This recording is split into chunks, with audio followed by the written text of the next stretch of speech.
Ibilaldiaren antolaketa lanetan bete-betean murgilduta dago Lekitxoko Azkue ikastola, eta ibilaldi aurreko giro horretan ikastolen elkarteak hezkuntza ereduari buruz hausnartu eta bestelako hezkuntza ereduak eta aukerak ere irudikatzeko aukera eta plaza eskaini nahi izan digu hemen. Arratsaldeon, lagunok. Ibilaldi elkartearen izenean ongi etorriak guztiok hezkuntza pauso bat haratzago izeneko topaketa honetara. Jendartean, bolo-bolo dabiltza hezkuntzarekin lotutako hainbat hausnarketa, eta horiek plazara ekartzeko ahalegina egin nahi izan dugu. Hezkuntzaren inguruko hausnarketa eraikitzaile bat bultzatu guran. Eskerrik asko, eskuzabaltasunez erantzun diozuelako hitzordu honi. Alde batetik langileen kontratazioari dagokiona, noren esku egon behar da. EAE osorako hautaketa sistemaren esku, ala eskola bakoitzeko batzordeen esku. Finantziazioari dagokionez ere, galde genezake hezkuntza doakoa izan beharko litzateke sistema osoan, egokia da kuotak ezartzea, eta ezartzekotan jarduera edo zerbitzu osagarri bakarrik ezarri behar zaizkie, eta hezkuntza proiektua bera. Kontratazio eskuduntza hori orokorrean eskolen eta ikastetxeen, oroar ikastetxeen beste kudeaketako eskumen guztiak bezala, ahalik eta erakunde publiko hurbilenekoaren baitan egon beharko luketela, honek esan nahi du kasu honetan udaletxeen, komunitateen. Finantziazioari buruz gauza bera, hor planteatzen ditugu 3 esparru aipatu dut hurbileko tokian tokiko instituzio horren kudeaketa zuzena, bai? Baina gero planteatzen dugu maila autonomikoko administrazio horrei badagozkionak, bai? Badagozkio nolabait ere, ikuskatzea, prozesua gardenak izaten ari direla, berme guztiak gertatzen direla, nolabait ere baldintza horiek hor bermatuta daudela. Autonomia nolabait ere ikastetxe bakoitzak bere hezkuntza proiektua garatu ahal izateko kanpotik ezartzen zaizkigun estatuen eta interes ekonomikoez gaindiko proiektuak garatu ahal izateko eta OCDE-ren interesez gaindiko proiektuak garatu ahal izateko oraingo oposizio sistema gainditzeko. Eta gero hori bai azken ekarpena egin nahi dudana pentsatzen dut. Eskola komunitateek esku hartze handiago izan behar dutela aukeratzeko. Orain arte bakarrik agintzen duena da sistema burokratiko bat, antzinatasuna, eta horregatik eskola komunitateek edo eskola komunitateen premiak ez dira kontuan hartzen ikastetxe bakoitzak eskubide osoa dauka azpimarrak jartzeko elementu batean edo bestean edo bere hezkuntza proiektu propioa edukitzeko. Baina beti balore minimo demokratiko eta giza eskubideetan oinarrituta eta uste dut hori exigitzeko eskubidea administrazio bat badauka. Ituna dala, akordio bat dala administrazio eta ikastetxeen artean eta zer jartzen du administrazioa? Jartzen du finanziazioa eta jartzen du horrela adierazita dago loden de modo análogo a lo que aparece en la pública, de modo análogo. Baina hori ematen du, ez dakit finanziazioan gardentasunik ez dagoenez, noiz ezertzen garen benetan kontuak garbi ateratzeko, baina ematen du ez direla ailegatzen. Eta gurea zertan oinarrituta dago ikastolen elkarteko edo ikastolen kontratazio sistema? Gure lan hitzarmenean. Gure lan hitzarmenean jasota dago hautaketa prozesuaren fase ezberdinak, zehaztuta dago aukeraketa organo nola osatuko da, paritarioa, parekidea izan behar da, langile ordezkariak, zuzendaritza, artezkaritzako kideek, eta gero, printzipioz, horra aipatu diren oinarri printzipio guztian berdintasuna, meritua, ahalmena eta publizitatea, eta gure ustez ikastetxeek autonomoak izan behar dira bere hezkuntza proiektua egiteko. Eta gurean oso garbi daukagu, referentzia nagusi bat dugu Euskal Curriculumea, eta gu pentsatzen dugu hori gure hezkuntza proiektuen oinarrizko referentzia hori izan behar dela. Hortik aurrera, logikoki, estatuaren eskuetan egon behar da zeo zer, hori oso garbi daukagu, doakotasunen planteamentuan edozein ikastetxea ezin dela egon. Hori oso argi daukagu, eta nik uste dut, doakotasun hori lortzeko administrazioen aldetik, hau da, administrazioak estali behar badu gastu arrun guztiak, ikastetxeek eduki behar dutela zenbait ezaugarri, ez da, askotan esaten duena, demokratikoki kudeatuta egotea, aukera berdintasuna bueltatzen duena, hezkidetza, inklusidadea, gizarte kohesioa, gainera bere funts publikoan nola erabiltzen duten, bere erabilera adierazi beharko du, kontrolatua izan behar da, ideologikoa anitza, laikoa, irabazi asmorik gabekoa. Beraz, ezaugarri guzti horiek ikastetxe baten bete behar ditu, doakotasun horretara heltzeko. Duzue ikastetxek irakasleak aukeratzeko izan dezaketen askatasunaz, eta orain hariko gara familiek ikastetxea hautatzeko izan dezaketenaz. Askatasuna bai, baina beti administrazioa jarri behar ditu, lan merkatuan eta batez be merkataritzan gertatzen den moduan, bere mugak, bere marrak zentralizatu behar da, guztion begien biztan egin behar dira gauzak, izki egin barik inori, eta horregatik pentsatzen dut, edo bai zonaldeka, edo bai udalez udal, baina hori ikusiko genuke, baina antolatu behar dira matrikulazio, ez informazio bulegoak, horretan pausutxo bat eman du orain Eusko Jaurlaritzak, eta matrikulazio bulegoak uste dute jarri behar direla matrikulatzeko. Bi eskubide daude jokoan, ez da, alde batetik herritar guztiek aukera berdintasuna, beti ere baldintza berdinak bermatuz, eta beste batetik, hezkuntza eskaintzaren barruan ikastetxe hautatzeko eskubidea, ez da? Eta bi horiek berbatu behar dira ezinbestea. Garrantzitsua da jakitea ze informazioa egun behar da informazio gune horretan, ez da? Eta noren eskuetan egongo dira informazio gune horiek. Gure proposamenean zer esaten dugu, gune independenteak izan behar dira eta moten den informazioa objektiboa izatea. Hemen jende askotan pentsatzen duena da, atzerritik datozen ikasleek beraiek hautatzen dutela. Eta hori argitu behar da, ez dute hautatzen. Bakarrik matrikulazio garaian etortzen direnean hautatzen dute. Ez, bestela, derrigorrez pasa behar dira eskolatze batzordetatik, Jaurlaritzak duen organo tekniko bat. Beraz, ia 90% edo gehiago bideratuta dago eskolatze batzordetatik. Eta gure proposamenean esaten genduna izan zen, hezkuntzarako guztiek hor parte hartzea. Zergatik Bizkaian aurrera pausoiek emoten badira Gasteizen gertatzen dena. Hori, benetan zaragarria da. Momentu honetan gure informazioaren arabera Gasteizen dagoen ikastola bakarrik bideratu dira bi ikasle atzerritarrak, eta aldiz ikastetxe publiko batera 72.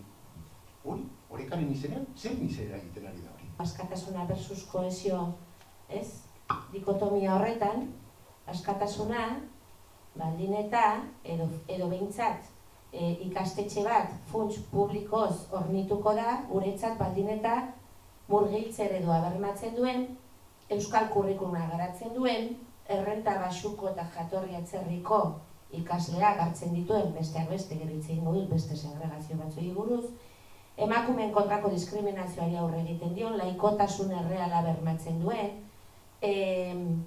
doakotasuna erabateko orunzko nahikeri bat edo baldin badago, gero zehaztuko pixka bat gehiago, diru publikoaren kudeaketa gardena egiten duen, kontratazio batzorde gardenak baldin baditu, eta langileen lanbaldintzak gaurko publikoaren lanbaldintzetara homologatzeko transizio baterako bermeak edo adierazten baditu.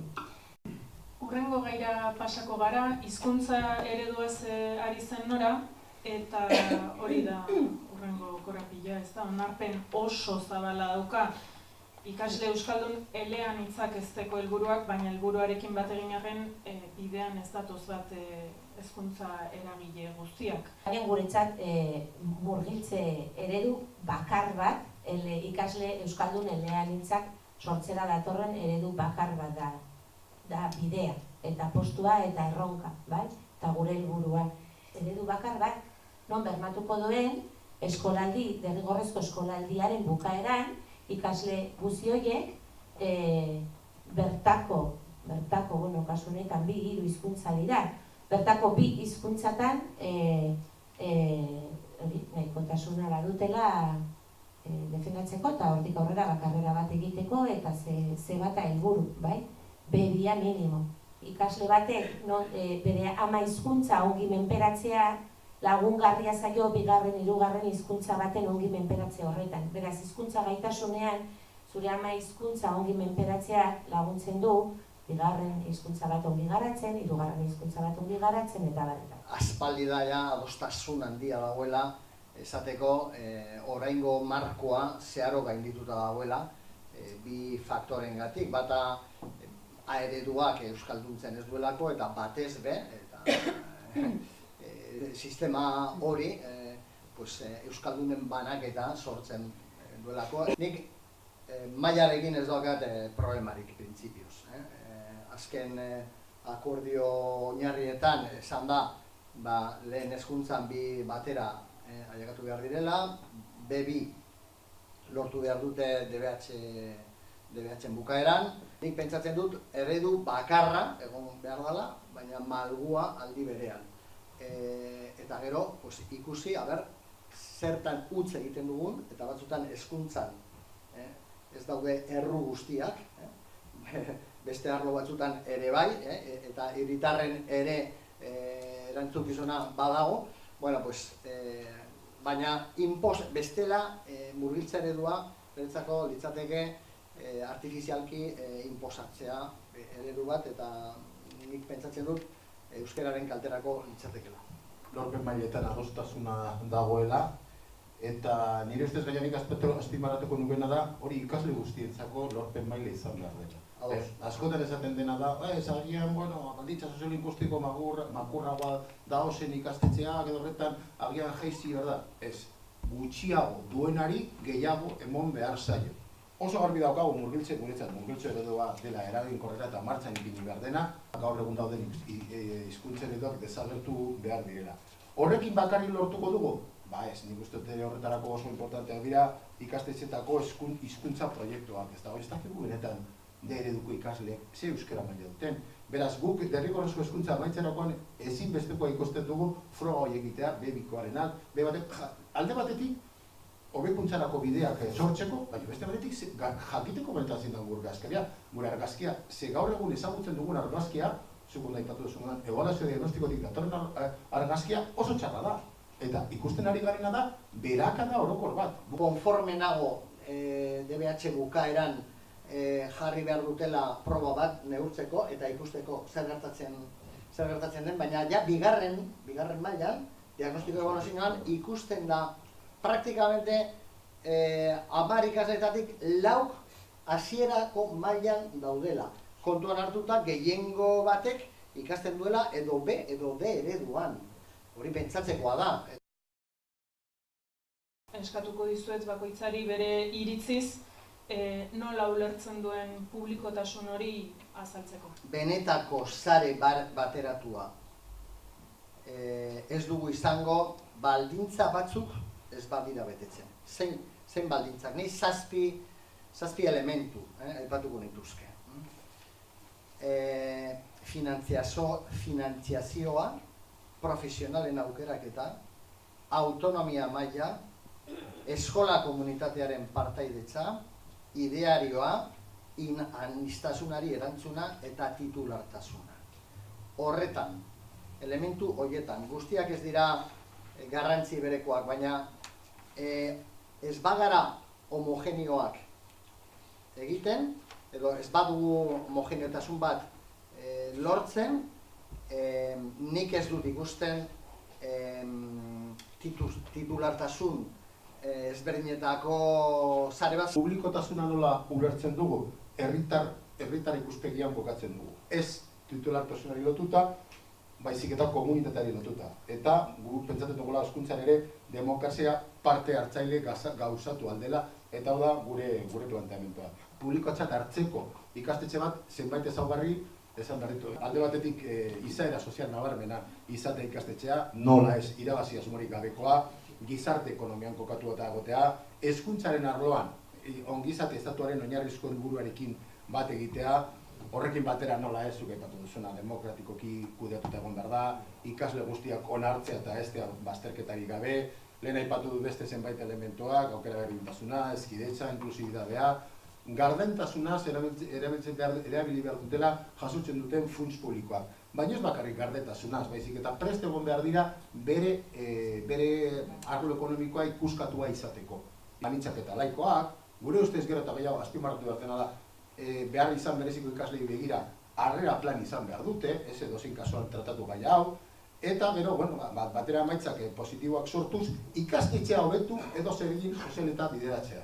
Elkarte titularra desagertuz gero, bere ondare fisikoa, bere ondare guztia, hezkuntza administrazioaren eskuetan egongo da. Eta beti ere, administrazioak baimenduta ikuskatutako ikastetxeak izan behar dira, plangintza horren bardena, eta aipatutakoa, gardena eta kontrolpean egon behar dira. Euskal Eskola Publiko Komunitario batez ari gara txostenean, eta estatuen baitan ezarritako parametro horiek publiko versus pribatu eztabaida horrei, bai? Guk marra hori hortik kendu nahi dugu eta beste nonbait kokatu.